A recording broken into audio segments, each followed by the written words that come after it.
Xin chào! Welcome back to the journey, everybody. If you're new here, we're currently exploring Vietnam by motorbike, one destination at a time. And today, we might have found the best ride so far. We started the morning leaving Ninh Bình, heading for Cuc Phuong National Park. It's roughly about 45 kilometers from town and took us just under an hour to get there.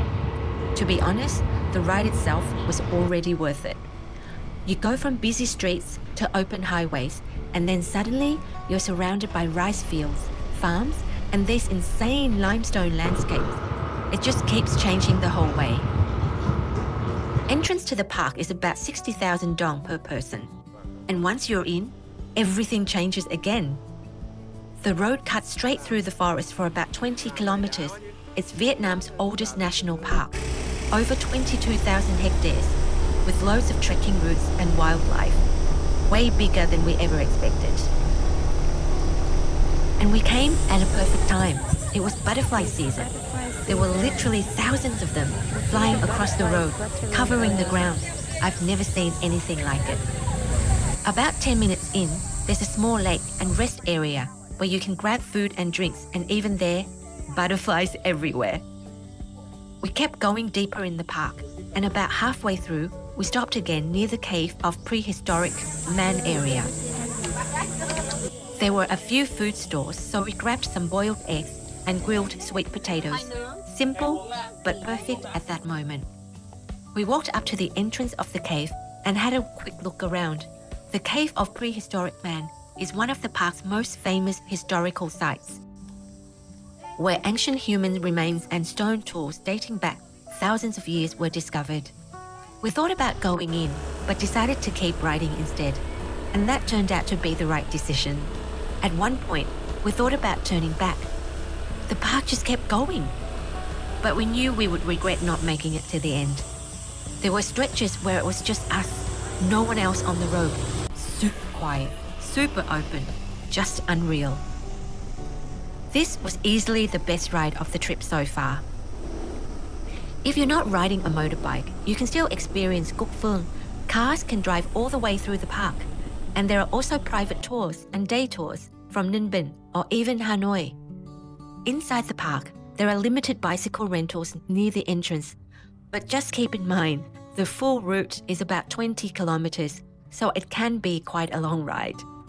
But if you can, motorbike is still the best way to experience it.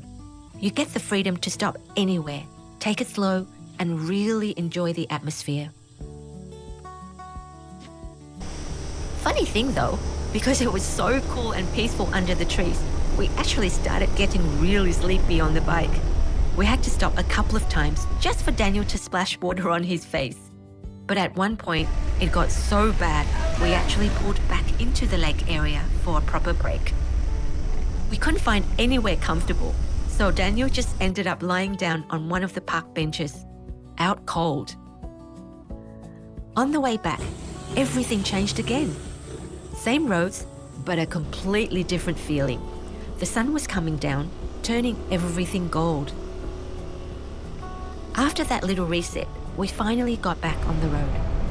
By then, we were starving, so we headed back into Ninh Bình and stopped at a local restaurant recommended by a friend, famous for goat meat, Daniel's favorite. We got there at around 4:30, and the food really hit the spot. After that, we headed to Phố Cổ Hoa Lư, and wow, so glad we added to the list. It's inspired by Vietnam's ancient capital from the 10th century. The whole area is designed to recreate the look and feel of old Vietnamese architecture, with traditional buildings, courtyards, and lantern-lit streets surrounded by the limestone scenery Ninh Bình is famous for. There were cultural performances happening, little food stores everywhere, cafes, souvenir shops, and just a really lively atmosphere overall. Compared to the quietness of Cuc Phuong early in the day, the contrast was kind of nice. we ended up just slowly walking around, taking everything in, grabbing snacks, people watching, and enjoying the atmosphere. We stayed until almost closing time, and by then, we were completely exhausted. But what a day! From one of the best rides we've had to ending the night here, we couldn't have asked for more. We've left all the details, routes, costs, and places down in the description below. And if you're enjoying the journey, don't forget to like, subscribe, and we'll see you in the next one. Xin chào!